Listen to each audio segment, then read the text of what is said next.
आपल्या श्रेय यात्रेला आपल्याकडे आले आहेत ते म्हणजे बावड्याचे हे माझे मावस भाऊ आहे सचिन दादा आणि ह्या गुळूमच्या आहेत वहिनी आपल्या. तर तुमचं नाव सांगा. राजश्री म्हणून. आणि त्यांच्या चांदकमधल्या मैत्रिणी पण आहेत आहे ना, त्यामुळे चांदकमधलं कनेक्शन त्यांचं जुनं आहे. कॉलेजमधल्या मैत्रिणी आहेत आहे ना, संपाळ वगैरे. ते सांगत होते आता, पण आता नाही सांगणार ते. तर आता आबा काय म्हणतात बघूयात.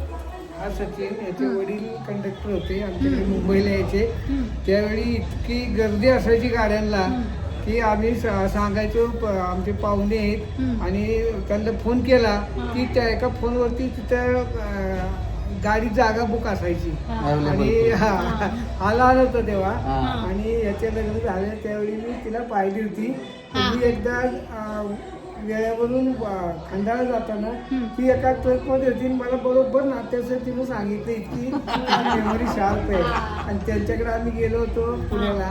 त्यावेळी बछडी होती लहान लहान एकदम. यंदा काय मुलगी नाहीये पण ते दोघं पोरं अशी कामं करत होती असं वाटलं की खरंच मुलं नसली तरी सुद्धा मुली नसली तरी सुद्धा ते खरंच भासून देत नव्हते.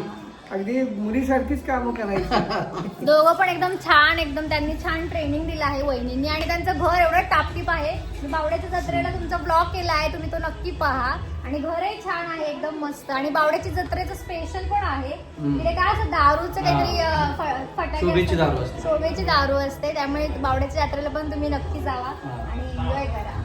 तर धन्यवाद तुम्ही आमच्याशी बोलल्याबद्दल. आणि असं चांगल्या जत्रेला पुन्हा नक्की परंपरा जपायची. काय वहिनी तर आज छान दिसतात वहिनी बघा. छान साडी, साज शृंगार. दादा जाम आमच्या वहिनीच्या हाऊस पुरवतो आहे ना. आता मी मताला दिसते असं काही नाही. खरं तर हे तिघांचे फोटो बघितले मी तर असं वाटलं हे दोन मुलं आणि सचदादा असं तिघे भाऊ एवढे यंग दिसतात. त्यामुळे आमचा सचदादा एकदम असा डॅशिंग आहे आणि यंग आहेत. आणि वहिनी पण आहे. त्यांना दोन मोठी मोठी मुलं असं वाटणारच नाही कोणाला. ठीक आहे तर आपण एक फोटो घेऊया. ठीक आहे. Thank you so much.